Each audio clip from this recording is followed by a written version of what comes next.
Ibrahim bin Bashar narrated this story.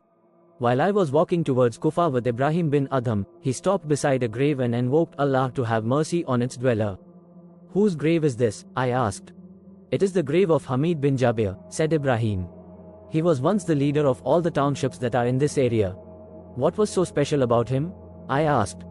Ibrahim told me that he was a very rich leader who would spend his nights enjoying frivolous games and entertainment.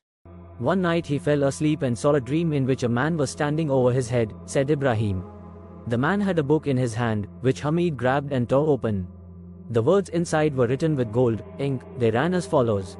Do not prefer my fire over my light, and do not be deceived by what you own in this world, for what you own is preventing you from getting what is saved for you in the afterlife. True, what you have might have been called a kingdom, had it not been for the fact that it will all soon perish. And your life might have been called a life of happiness and joy, had it not been for the fact that it will be followed by anxiety and misery. So beware of falling under the spell of these worldly ornaments, or you will join the ranks of the destroyed ones.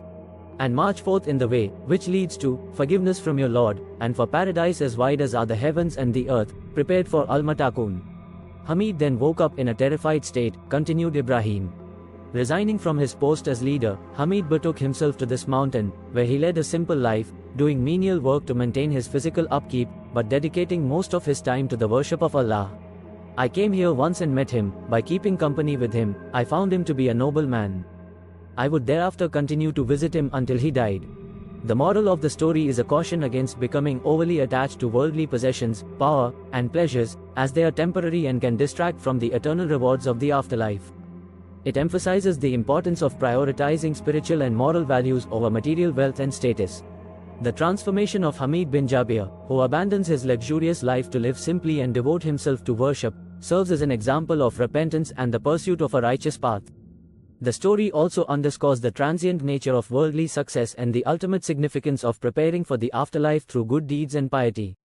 May Allah, SWT, guide us to prioritize our hereafter over the fleeting pleasures of this world. May He grant us the wisdom to recognize the temporary nature of worldly gains and the eternal significance of our deeds. O Allah, fill our hearts with your light, and help us follow the path of righteousness. Grant us the strength to resist temptations and the courage to live a life pleasing to you. Ameen. If you found this story inspiring and beneficial, please subscribe to our YouTube channel Daily Deen and don't forget to like and share our videos. Jazakum Allahu khairan for your support.